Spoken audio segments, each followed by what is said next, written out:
¿Cómo están? Buenas noches. Vamos a revisar algunos temas fundamentalmente dirigidos hacia lo que es el manejo de cualquier tipo de emergencia y cualquier tipo de problema agudo de tipo cardiorrespiratorio en el serum. La idea es poder manejar desde lo que es más sencillo. Obviamente no vamos a contar con un análisis de gases arteriales, que eso es evidente. O sea, un AGA es algo que yo les cuento, es imposible, materialmente imposible conseguir en una provincia, ¿no? Yo he tenido la penosa experiencia ya como especialista, ¿no? Como internista, de estar en Pisco, por ejemplo, y no poder hacer un diagnóstico de un paciente, la mamá de un colega, y traérmela en forma rápida, porque todavía no tenía la manera de demostrar que la paciente tenía acidosis, hipercalemia y probablemente, y también está hipoxémica en ese momento, una paciente que era diabética, y toda la clínica apuntaba que estaba haciendo ya una descompensación severa de una falla renal, y en ese momento no había manera de mostrarlo. Entonces estábamos en Pisco, que estamos hablando 220 kilómetros al sur de Lima, y con dos hospitales inmensos, porque son hospitales que se construyeron después del terremoto, con internos los dos hospitales, que era lo más triste que a mí me pareció realmente, los dos hospitales con internos de medicina, y toda la ciudad no tenía un solo aparato de gases arteriales, ¿no? Entonces no había manera de poder corroborar el diagnóstico. O sea, yo estaba seguro que la paciente estaba hipercalémica, acidótica.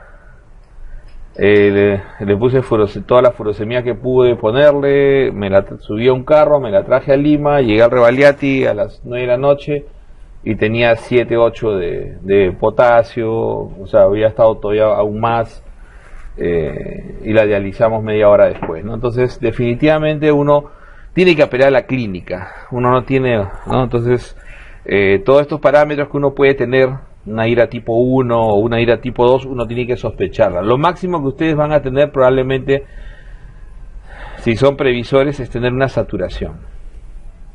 Y esa saturación la pueden tener por 100 soles en un oxímetro que la mayoría de nosotros probablemente ya tenemos, ¿no? O sea, yo en mi carro o en mi maletín tengo un par de oxímetros. Son cosas sencillas de cargar hoy en día. Hoy en día los pacientes que tenemos crónicos, a los familiares les recomendamos que compren un oxímetro, y es sencillo, ¿no? Claro, lo ideal sería comprarlo en el sitio donde uno tenga mayor certeza de que van a estar, digamos, calibrados, pero uno lo puede comprar en Emancipación sin ningún problema, y con la saturación uno al menos puede tener algunos parámetros de manejo. Acuérdense que van a tener ustedes que enfrentar pacientes secuelares, ¿no? Y pacientes secuelares que de repente en provincia no son muchos. A mí, ya en la época que hice serum, tenía un par de pacientes secuelares, y lo más gracioso es que tenía de los dos tipos. Tenía un paciente fumador típico, un enfisematoso típico, ¿no? Que no quería que lo muevan de su casa ni a balas, un tío que era totalmente soplador, enfisematoso, y que justamente ya tenía el oxígeno en casa, y lo peor que le pasaba era eso. Él hacía una ira tipo 2, ¿no? Los enfisematosos hacen más que todo esto, y le ponían exceso de oxígeno. Entonces el paciente cada cierto tiempo entraba en letargo y en somnolencia, porque al excederse en oxígeno el paciente elevaba cada vez más el CO2. Entonces a la familia conversábamos, le bajábamos, le quitábamos por horas el oxígeno. No había en esa época, era totalmente imposible tomar una oximetría. Hoy en día, si uno maneja un paciente con EPOC, obviamente mantenerlo en 88 de saturación es el ideal. Entre 88 y 90, ¿no? 88 de saturación es el ideal. ¿Por qué? Porque eso les va, por lo menos a ustedes, tener la certeza de que el paciente está eliminando el CO2. Entonces la profundidad de la respiración va a estar disminuida a mayor oxígeno, y ese es un reflejo apnéutico, así se llama, es el reflejo del apnéutico, que cuando uno tiene, ¿no? Cuando uno tiene exceso de oxígeno, la profundidad de la ventilación disminuye. Entonces eso hace que el paciente, en un problema ventilatorio, retenga mayor CO2. Por lo tanto, acá hay que tener en serio. Mientras que en una ira tipo 1, en un paciente, hay que estar entre 90 a 92% para que el paciente esté tranquilo, ¿no? Esto es complicado porque uno dice, bueno, ¿qué tipo de aditamento? En general, al paciente manéjenlo con cánulas binasales. Manejar máscaras, manejar Venturis o máscara Servorio, no es que no se pueda, sino que nos va a llevar un balón de oxígeno, no nos va a durar más de medio día o un día, a los flujos que normalmente, ustedes miren, una máscara de Venturi, ¿no? Para tener un flujo, para tener el 30%, utilizar 7 litros es hacer que prácticamente el balón se acabe en el mismo día que lo están usando. Mientras que en una cánula binasal, ¿no? Aproximadamente 30, que sería acá, es 2 a 3 litros. Es 2 a 3 litros. No digo que sea lo ideal, no es lo mejor. Va a tener que, definitivamente hay pacientes que ventilan más por boca, probablemente la cánula no sea lo ideal, pero de todas maneras la cantidad de oxígeno que ingresa le va a ayudar y por lo menos la duración del balón va a ser ideal, ¿no? Entonces uno puede convertir, este es un sistema de bajo flujo, pero es el sistema que uno tiene que recomendar. Ahora, ustedes le van a preguntar, o sea, ¿qué ve uno en provincia con mucha frecuencia? Ve gente con neumoconiosis que no quiere moverse de su sitio, hay gente que ya tiene daño fibrótico por secuela de silicosis, de neumoconiosis, hay gente que hay ancianos que tienen secuela de haber cocinado y haber utilizado leña toda su vida, especialmente mujeres, que son grupos que nosotros vemos en Lima ya transferidos cuando vienen a vivir acá, pero que en esa zona ustedes pueden ver en forma, no digo frecuente, pero probablemente les pueda tocar 1 o 2 pacientes. Entonces uno tiene que saber en ese momento qué recomendar, ¿no? Tener oxígeno en provincia es difícil, pero ¿qué pueden recomendar ustedes para que tengan oxígeno? Miren, si la familia o el medio donde viven esta familia tiene algún recurso, acuérdense que hoy en día las fuentes de oxígeno son sencillas de conseguir y baratas. O sea, querer tener un sistema como el que tenemos nosotros tenemos pacientes donde nosotros les damos el oxígeno, ellos compran su balón, nosotros mandamos un vehículo y a su casa y les llenan el oxígeno cada 2 semanas, cada semana, dependiendo de la necesidad que tenga el paciente, incluso cada 3, 4 días, dependiendo. Sin embargo, existe gente, acá mismo en Lima, y existe la posibilidad ya hace muchos años, de comprarse una fuente de oxígeno. Entonces, si ustedes tienen pacientes que tienen los recursos, ustedes tienen la obligación de informar. O sea, existe la fuente de oxígeno. Y la fuente de oxígeno es un aparatito sencillo, es como un motor, es como un grupo electrógeno. Y les provee de oxígeno en forma constante. O sea, del medio ambiente produce oxígeno. De las fuentes de oxígeno hoy en día no son difíciles de conseguir. Es cuestión de conectarse y decirles búsquenlo en Lima, en Haga, en Praxair, etcétera. Son sitios donde uno puede mandar a las personas. Yo habré mandado 6, 7 personas alguna vez a buscar fuentes de oxígeno y lo consiguen. Entonces, definitivamente nunca dejen de tener esa posibilidad de que la persona pueda tener una fuente de oxígeno. Ojo que lo que más vamos a hacer probablemente es que recomendar que vayan a la ciudad. O sea, la familia dice no tengo recursos, bueno, tienen que ir a la capital de donde estén y tienen que tratar de buscar una fuente de oxígeno ahí. Pero si la familia tiene, el paciente no se va a mover, el diagnóstico es claro, ¿no? Eso también es importante. O sea, no les queda duda de que el diagnóstico es paciente fibrótico, secuelar de algo, puede ser, ¿no? Puede ser actividad minera, puede ser humo, puede ser Entonces, si les queda claro y el paciente es anciano o es mayor y definitivamente hay que respetar, ¿no? Hay que respetar que muchas veces el paciente no quiere moverse de su sitio. Eso es importante también. Entonces, y tiene el recurso, las fuentes de oxígeno son medios por los cuales uno puede suplir a esos pacientes, ¿no? La cánula binasal es sencilla de conseguir. Siempre todos estos sistemas, incluyendo las fuentes de oxígeno, todo se consigue en Emancipación. Es increíble, pero es como el gran mercado, ¿no? El gran mercado de asistencia de salud, ¿no? Claro, si uno acude a empresas más, digamos, empresas serias, va a tener costos mucho más altos, ¿no? Entonces uno tiene que tener también ese dato, que al final el dato nos sirve básicamente para ayudar a nuestros pacientes, ¿no? Para ayudar a nuestros pacientes. La nebulización es algo que es también complicado de hacer en provincia. Obviamente que como vamos a ver, los inhaladores es lo que nos va a salvar, pero también existe nebulizadores portátiles. Hay pacientes que los compran, hay pacientes que compran nebulizadores, y la OCA vende nebulizadores de tipo que no utilizan, o sea, utilizan el aire común, o sea, no utilizan oxígeno, no necesitan una fuente. Entonces eso también es algo que se puede, o sea, si hay gente que teniendo pacientes asmáticos compran nebulizadores portátiles. Entonces también es otra manera.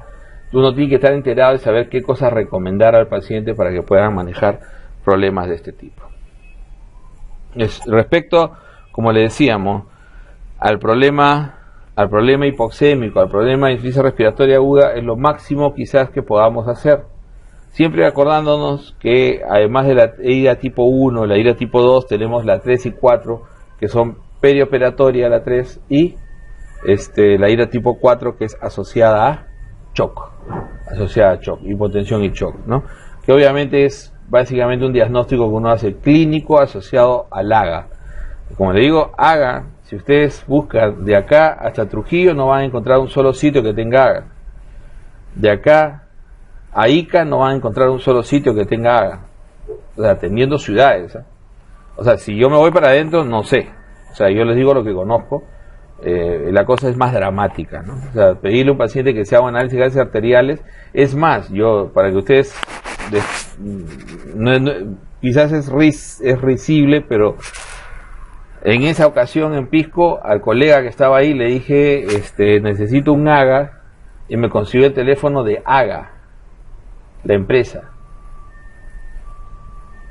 O sea, el colega no tenía ni la más mínima idea de lo que era un AGA. Un colega ya de mi edad, pero bueno, de mi edad para estar allá probablemente no tenía la más mínima idea de lo que era un análisis de gases arteriales, no sé. Ya no le pregunté más, porque también es, ¿no? Pero el colega me consiguió el teléfono de AGA, que es la empresa, y decía, sí, acá tienen sucursal. O sea, pensaba que yo estaba buscando otra cosa, ¿no? Entonces, como le digo, no se sorprendan, no se escandalicen, o sea, las cosas son así de claras, ¿no? Uno tiene que ver hoy en día, por lo menos, de acá, ¿qué podemos sacar? Su oxímetro, tienen que tener su oxímetro. Por lo menos para que se vayan tranquilos. Y les va a servir toda la vida. Cualquier consulta que ustedes hagan, van, le ponen su oxímetro. Otra ventaja que tiene el oxímetro es, mientras ustedes van evaluando al paciente, tiene la frecuencia cardíaca ahí y la pueden observar en forma más precisa, ¿no? Pues entonces definitivamente es algo muy barato. Hoy en día los alumnos, los internos, todo el mundo tiene, las enfermeras usan sus oxímetros, ¿no?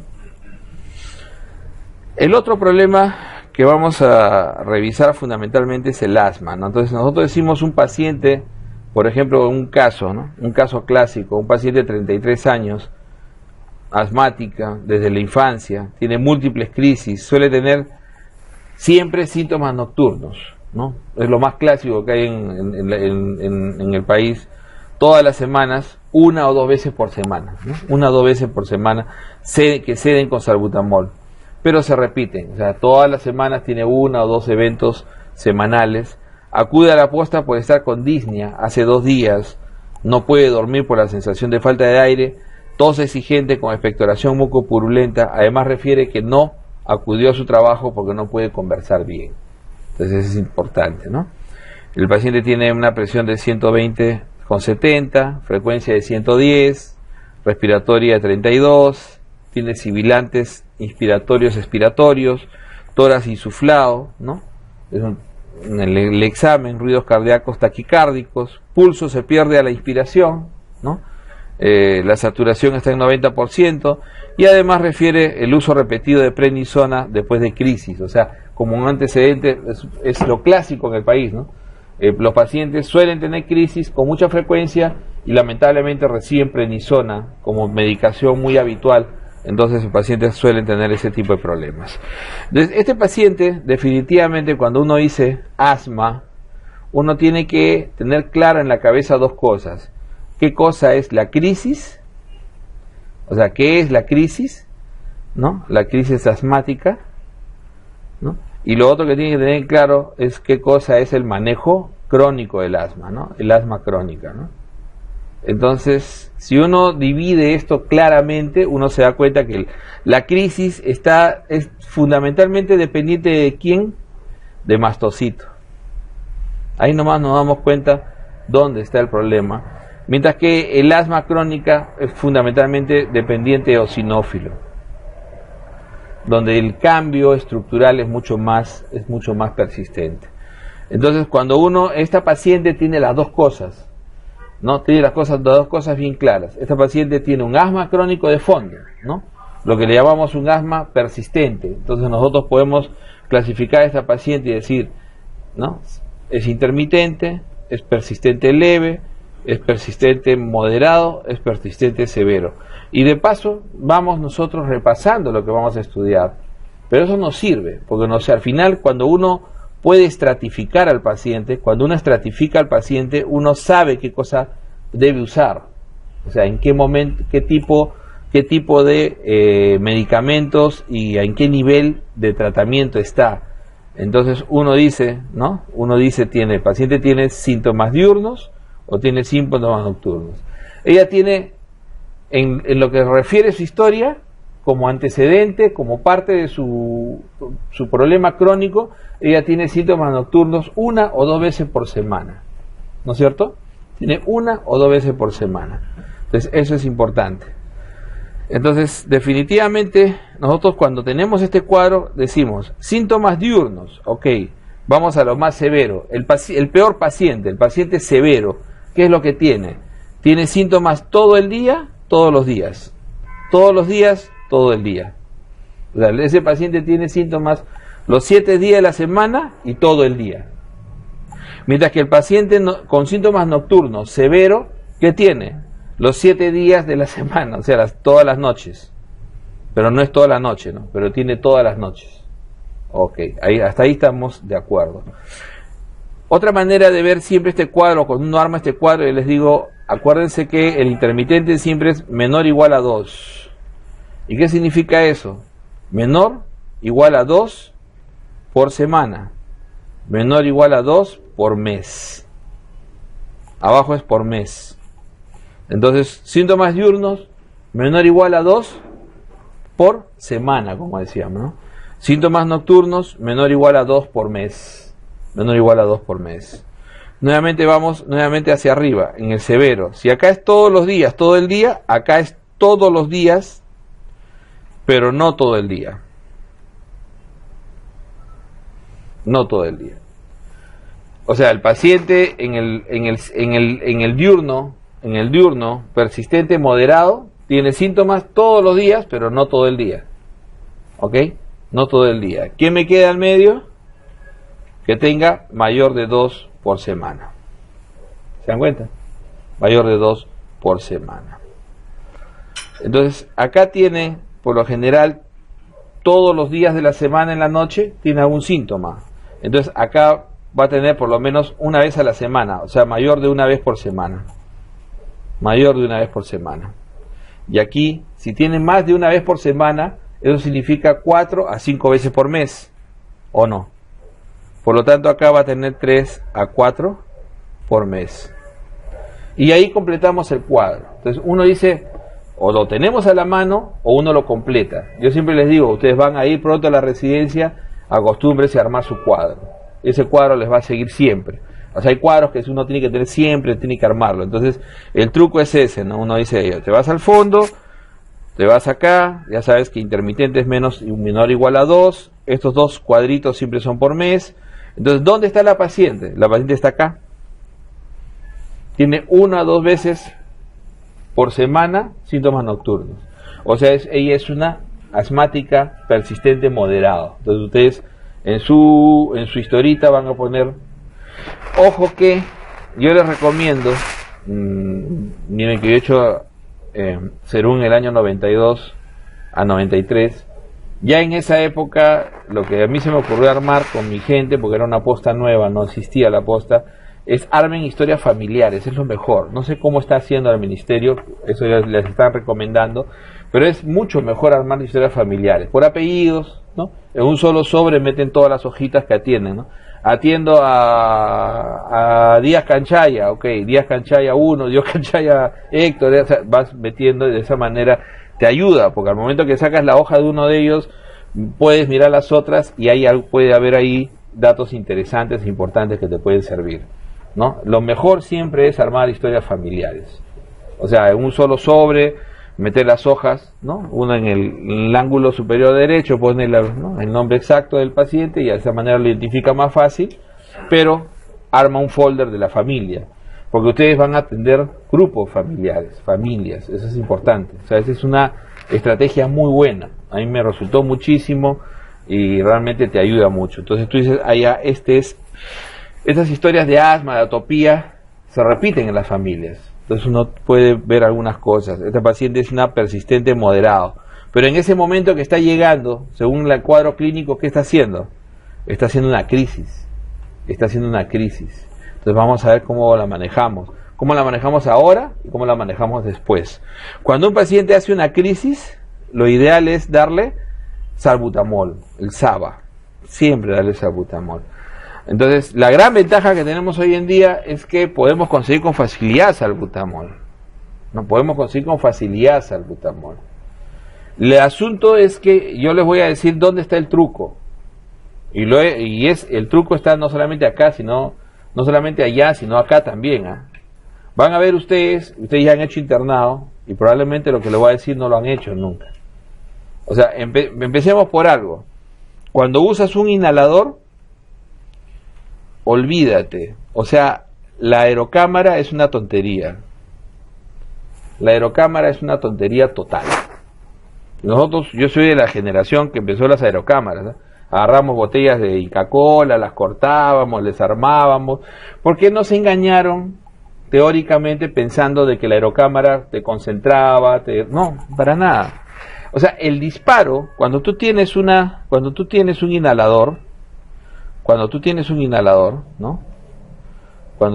inhalador, el disparo que hace el inhalador tiene una fuerza y una potencia que debe entrar directo. Eso no se va a quedar flotando nunca. Eso está bien demostrado. El 20% de lo que sale debe entrar directo. O sea, debe entrar directo. Entonces, lo que tú tienes que buscar es que el paciente, en el momento que va a disparar, esté aspirando. Exacto. Esté aspirando y aspire lo más que pueda. Todo lo que viene, el 80% restante, 40 para arriba y 40 para abajo, es lo que va a atrapar la aerocámara. Entonces, los inventores de la aerocámara o inhalocámara, que son la gente de Behringer en los años 80, inventa la aerocámara por un motivo básico: disminuir efectos adversos. Entonces, lo que hace la aerocámara es disminuir efectos adversos. ¿Cuándo está indicada una aerocámara? No hagan comprar a la gente, no le hagan gastar a la gente por tonterías. Cuando realmente tú ves efectos adversos asociados. Fundamentalmente, corticoides. Porque el 80% de lo que el paciente va a disparar se queda en la boca. Se queda en la boca y lo va a tragar. Y eso va a provocar efecto adverso.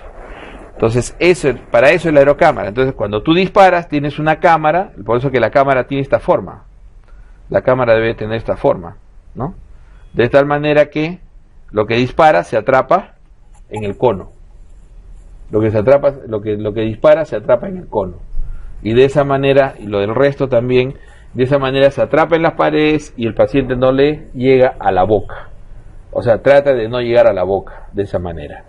Y no lo traga. Por eso es que al paciente uno siempre debe decirle, después de disparar, debe escupir. Por lo menos 4 o 5 veces, tratando de botar todo lo que queda en boca.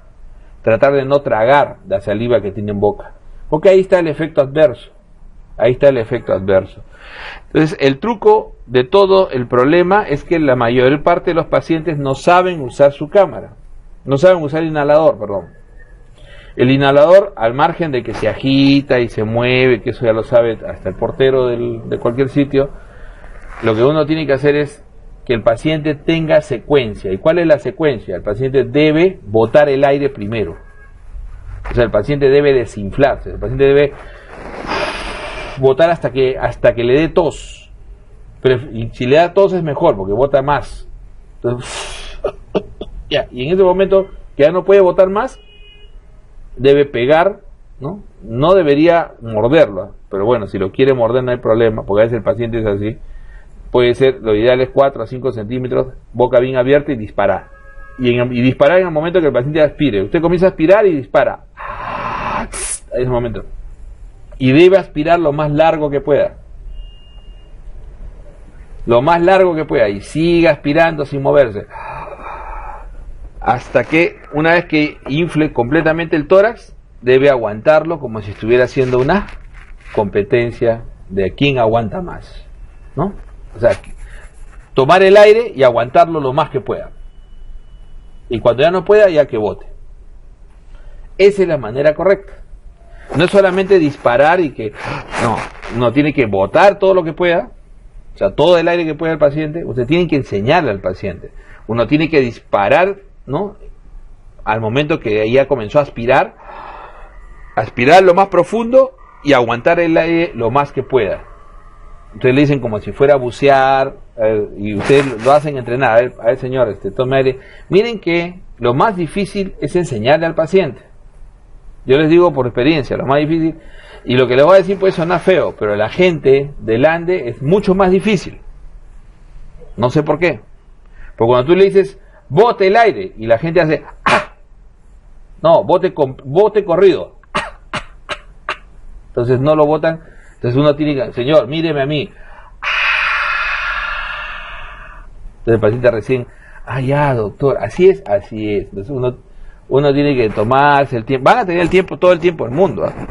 O sea, van a tener 5 o 6 asmáticos máximo. Si van a la sierra con la justa, verán un asmático a las 500. Si van a la selva o a la...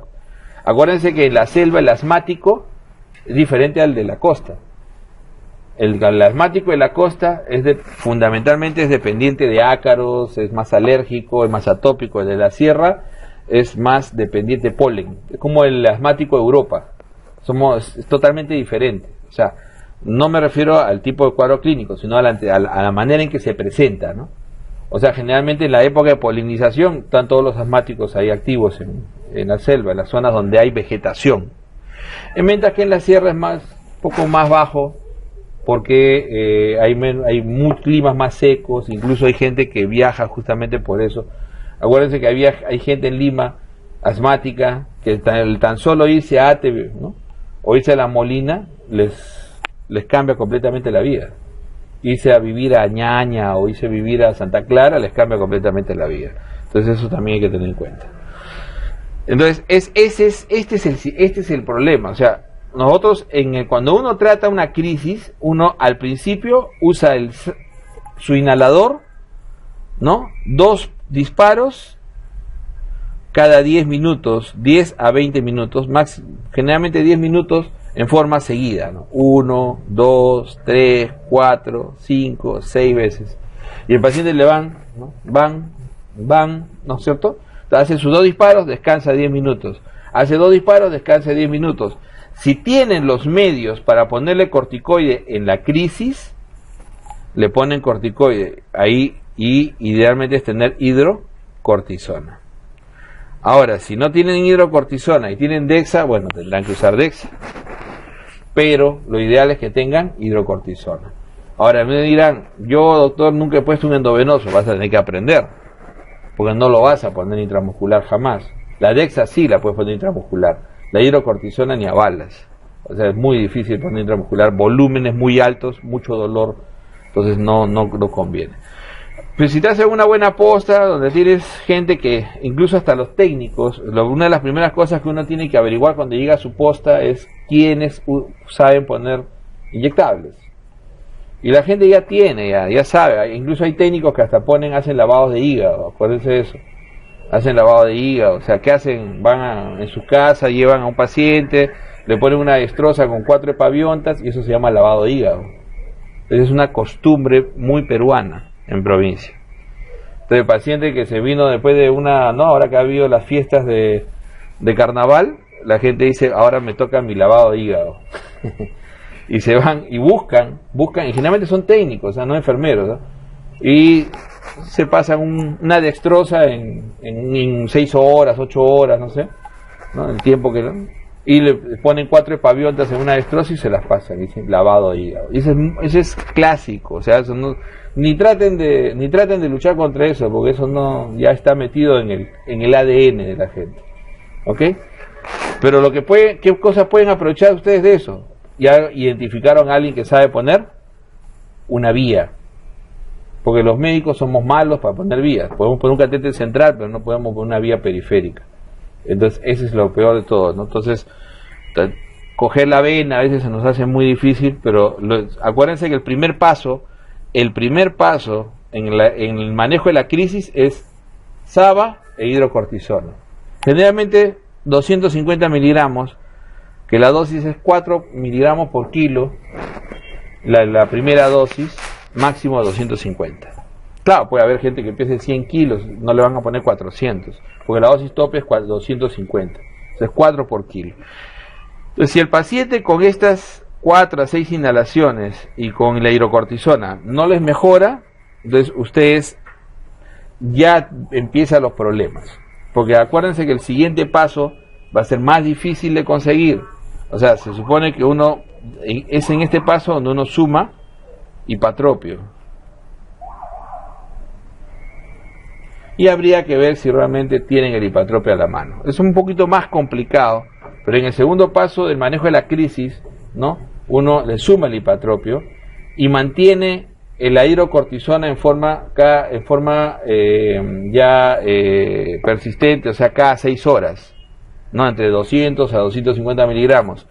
Entonces, ese es un paciente que ustedes lo están ingresando a su posta, es un paciente que se ha cerrado, es un paciente que no está mejorando, que les puede suceder, van a tener que seguir inhalándolo.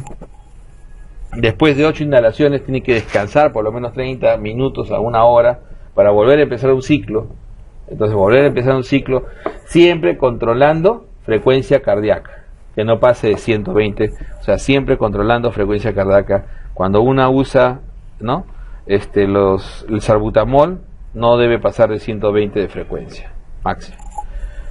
Acuérdense que el gran problema de utilizar beta agonistas es el efecto de taquifilaxia. O sea, si uno los usa como ya el paciente venía usándolo y usted los usa y llega un momento en que el paciente, ustedes parece que no le estuvieran poniendo nada, porque el receptor ya no responde por exceso de medicamento.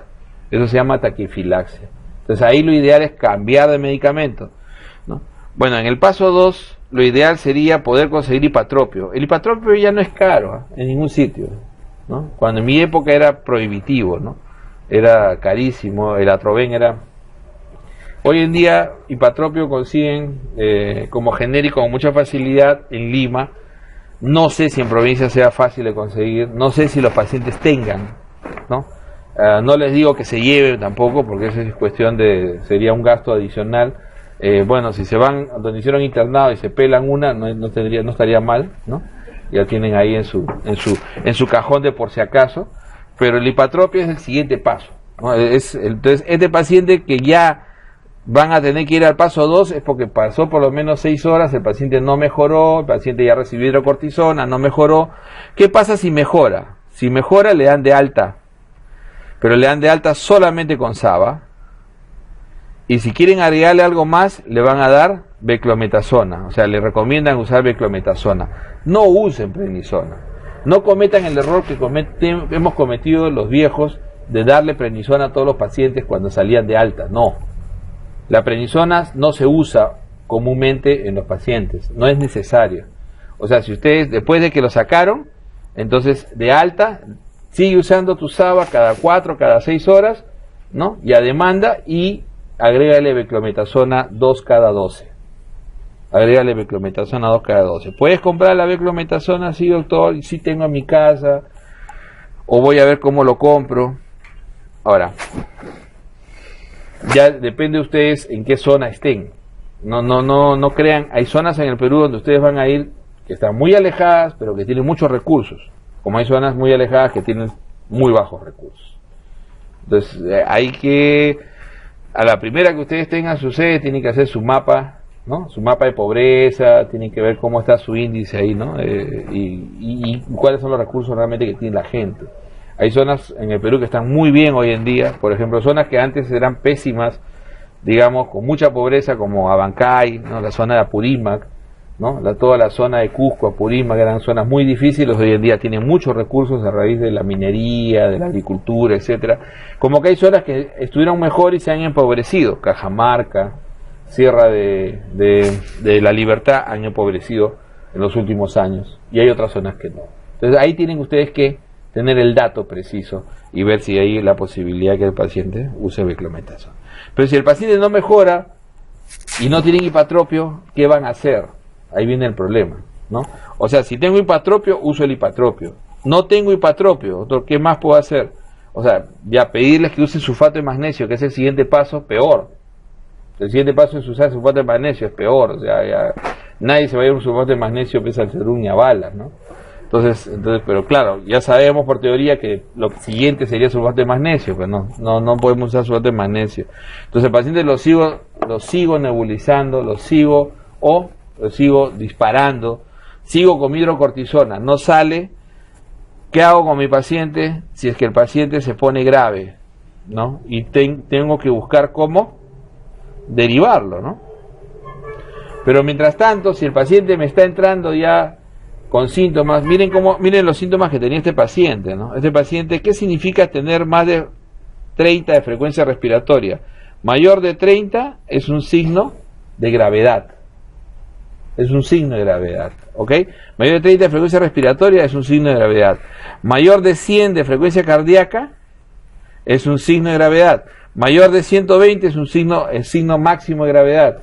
El paciente que ya va a entrar en paro hace bradicardia.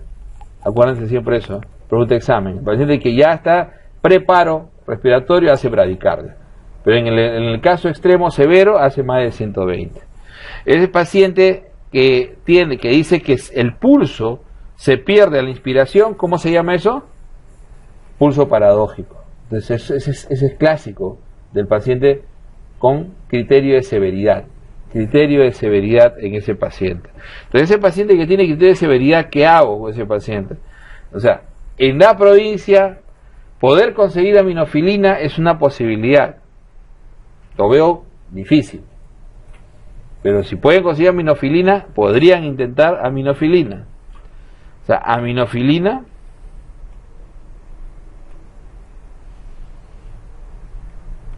tampoco es súper efectivo, pero podría ser que consigan. Si consiguen aminofilina, podría ser. Acuérdense que la aminofilina viene, la dosis de carga es 250 miligramos y se pasa en 20 a 30 minutos. Se pasa en 20 a 30 minutos. ¿Ok? La ampolla completa. O sea, podría ayudarlos la aminofilina. No tengo aminofilina, realmente no es fácil de conseguir tampoco. Ok, no tengo aminofilina y no me llega el carro hasta mañana, o va a llegar el carro en 6 horas, no tengo cómo, y el paciente se me muere. ¿Qué hago? Si bien es cierto, ya fue proscrito, entre comillas, dentro del esquema, adrenalina sigue siendo observatorio. Y eso sí es algo que ustedes no pueden dejar de tener su botiquín. Entonces el paciente, si bien es cierto, ya en el esquema de manejo, acuérdense, el esquema de manejo 1 es SABA con hidrocortisona, 2 le sumas hipatropio y sigues con el tratamiento con la hidrocortisona, 3 le sumas sulfato de magnesio lo hidratas mejor. Y 4, ¿qué puedes hacer? Puedes intentar aminofilina, puedes intentar pero la adrenalina, que era algo que hace años todavía se usaba, hoy en día te dicen ya no es, o sea, ya no se debería usar, porque ya hay otros medios, digamos, ¿no? El paciente podría entrar ya a cuidados intensivos, soporte ventilatorio, anestésicos, pero si no tienes nada en el serum, la adrenalina te puede ser salvatorio. Y la adrenalina se coloca por tercios, ¿no? La ampolla viene de 1 miligramo, ¿no? No vas a meterle la ampolla de frente, lo vas a usar por vía subcutánea. Lo vas a usar por vía subcutánea. Entonces uno generalmente lo pone la agujita, la aguja de la jeringa tuberculina, que eso no falta en las postas. Uno carga el centímetro completo, porque esa ampolla tiene, esa jeringa es de 1 centímetro, ¿no? Y uno pone 1/3 de jeringa en vía subcutánea. Acuérdense que la vía subcutánea es, ¿no?, 30 grados, ¿no? 30 grados.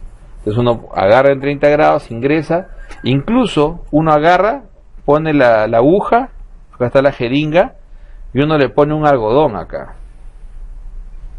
Este es el, ¿no? Es como el mosquito, ¿no? Uno dice, va a pincharlo al paciente, esta es la piel, ¿no? Esta es la piel, uno pone un algodón acá, y sobre la jeringa uno pone un esparadrapo. Entonces ustedes, ya lo estoy viendo que nunca lo han hecho, ya. Ustedes agarran y ponen la jeringa así, de esta manera, ¿no? Pero la jeringa, si tú la dejas ahí, ¿se cae o no? Entonces lo que haces es ponerle un taco, pues. Por eso pones tu algodón ahí, para que mantenga los 30 grados, está toda la aguja está dentro en el subcutáneo, y todo lo fijas con un esparadrapo, y no se mueve, y el paciente camina con su jeringa ahí, o lo tienes tranquilo ahí, con su jeringa en el hombro. Eso es lo que se hace siempre. Y entonces agarras y le pones el primer tercio, y comienzas a controlar tu frecuencia cardíaca, porque también tienes que ver que no haya demasiado efecto adverso, que no suba, ¿no? Lo ideal es que no pase de 120, pero tienes que ahí.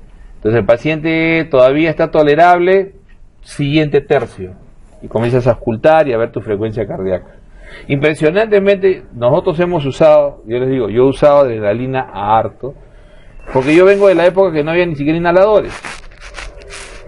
No había, nebulizábamos en los hospitales grandes, pero tuve que alguna vez hacer guardias en Coyique, guardias en diferentes hospitales, ¿no?, alejados, en mismo Lima, donde no existía ni siquiera nebulizadores. Y el paciente que llegaba con crisis, lo único que te quedaba era adrenalina en ese época. Y le ponías por tercios. Y salen, ¿eh? Claro que les causas, hay pacientes que terminan con angina, hay pacientes que terminan taquicárdicos, ¿no? Hay pacientes, entonces, definitivamente puedes tener cefaleas intensas, hay pacientes que van a tener efectos adversos, pero en ese momento estás entre que el paciente te entre a paro respiratorio y tratar de mantenerlo hasta que lo puedas derivar. ¿Ok? Lo único que te va a salvar ahí es la adrenalina. Estamos yendo en contra de las recomendaciones, ¿eh? Hoy en día las recomendaciones dicen ya no usar adrenalina en el manejo de crisis. Pero estamos yendo en contra de eso porque no tenemos otra alternativa. Y no se usa adrenalina hoy en día en las recomendaciones, no porque no funcione, sino porque los efectos adversos son muy serios. Entonces podrías tener un paciente, puedes meter a un paciente, puedes producir isquemia en un paciente. Sin embargo, si el paciente tú lo ves que es inminente para que un paciente entre en paro, como te decía, paciente pulso paradójico, frecuencia más de 30, paciente está con frecuencia más de 120, entonces el paciente está en estado crítico. Pero si el paciente comienza, ya no habla, el paciente ya no habla, comienza a tener confusión, ya letargo, comienza a desorientarse, está cianótico. Entonces, si ese paciente está así, si ese paciente está en ese estado, entonces lo más probable es que ese paciente esté... ¿Me dijeron esto? Perdón.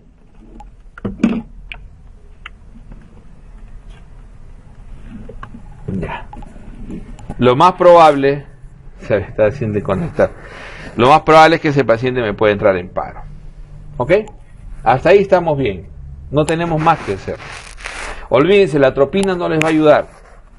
En el paro cardíaco sí. pero acá en estos estados no le va a ayudar, solamente la adrenalina. El paciente salió. En cada situación que el paciente salga, ustedes traten de que el paciente use corticoide inhalado, ¿no? Traten de que use corticoide inhalado. Ahora, si salió de una crisis muy severa como esta, obviamente aquí sí está permitido usar prednisona. Si el paciente salió de una crisis muy severa, ahí sí van a usar prednisona 3 a 4 días máximo, 0,5 por kilo, ¿no? 0,5 miligramos por kilo.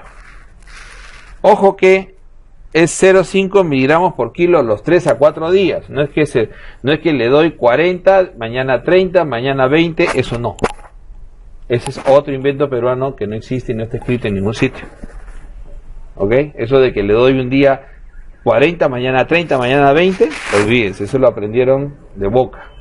Y búsquenlo donde quieran y no lo van a encontrar. El escalamiento de los corticoides solo se usa cuando se usa corticoterapia crónica en pacientes con dosis muy altas. Pénfigo, por ejemplo, cuando usan 400, 300 miligramos, ahí se hace, y es un descalamiento que toma meses. Entonces hemos asumido una situación que no existe en realidad. Uno le da la dosis que calculaste, 3 o 4, hasta 7 días, y tú lo puedes quitar al día siguiente y no pasa nada. No existe bloqueo del eje. O sea, no necesitas bajarlo progresivamente. Esa es otra cosa que tenemos que quitarnos de la cabeza. O sea, eso no existe. ¿Ok? Eso no existe. En el caso de que el paciente ya salga, y ustedes lo siguen viendo, ¿qué cosa era la paciente? La paciente era una persistente moderado. Entonces acuérdense que el intermitente usa el paso 1, el intermitente usa el paso 1, que es el SABA, o sea, la salbutamol, PRN. O sea, a demanda. El persistente leve, ¿qué usa? El paso 2, que es el SABA, en forma constante. O sea, ya lo usa cada 6, cada 8 horas, o sea, dependiendo de su necesidad. O sea, este ya lo usa como tratamiento y puede o no sumarle beclo. Es más, se dice que si le sumas beclo, preferible es que use beclo horario y el SABA en forma a demanda, ¿ok? O sea, PRN. Entonces lo ideal es sumarle beclo y el SABA en forma PRN. En el paso 3, que es en realidad acá, entre pasar de leve a moderado, uno debería ya pensar en LABA, ya debería pensar en LABA. ¿Qué cosa es un LABA? Salmeterol, formoterol, que en provincia no es fácil de conseguir. O en ese caso, si lo adecuamos, seguimos con nuestro cochino SABA, ¿no? Pero ¿qué podemos hacer con este paciente? Ya le sumamos en forma persistente su beclo, que eso sí lo vas a conseguir con facilidad. ¿Qué dice la historia? ¿El paciente era tópico o no era tópico? Era tópico. Rinitis alérgica, migraña. O sea, ¿qué te hace pensar en atopía? La historia de que el asma lo tenga desde niño, el hecho de que tenga rinitis alérgica, el hecho de que tenga alergias alimentarias, el hecho de que sea migrañoso o migrañosa, todo eso te hace pensar en que el paciente es atópico. Entonces, el hecho de que sea atópico hace la posibilidad de que le digas al paciente, tú quieres no usar mucho medicación, tú quieres no usar corticoides, sí doctor, cuando te vayas a Lima, cuando te vayas a Trujillo, cuando te vayas a Arequipa, cuando te vayas a Iquitos, no sé, o cuando te vayas a la provincia, cómprate Montelukast. Entonces traten de manejar a sus pacientes con un poco, no es caro hoy en día, no es caro, un Montelukast, un tratamiento mensual no pasa de 40, 50 soles, no es caro. Tableta de 10 miligramos, y que si el paciente es atópico, agregarle Montelukast es una gran ventaja, pero nunca menos de 15 días, idealmente 30 días de tratamiento. O sea, darle Montelukast una semana es un chiste, no tiene sentido. O sea, lo mínimo es 15 días. Y se da generalmente los primeros 15 días para ver la respuesta, porque la respuesta generalmente se ve después de una semana de tratamiento. Ideal, 30 días de tratamiento. Entonces tú le dices, cómprate mínimo 15, idealmente 30 tabletas cuando te vayas, ¿no? Cuando te vayas a la capital, cómprate tus tabletas de Montelukast y comienzas a tomar una diaria. Y vas a ver que vas a tener menos crisis, vas a usar menos corticoides, vas a usar menos beclometasona. Y yo diría, pero doctor, ¿pero beclometasona tiene problemas? Sí, o sea, la beclometasona igual cambia la voz, produce candidiasis orofaringia, incluso el paciente llega a abusar de la beclometasona, y cuando llega a abusar de la beclometasona no es raro que el paciente puede ser cuchingoide después. O sea, no descarta el hecho de usar, ¿no?, inhalado, el hecho de que pueda hacer un Cushing secundario, ¿ok? Un Cushing secundario.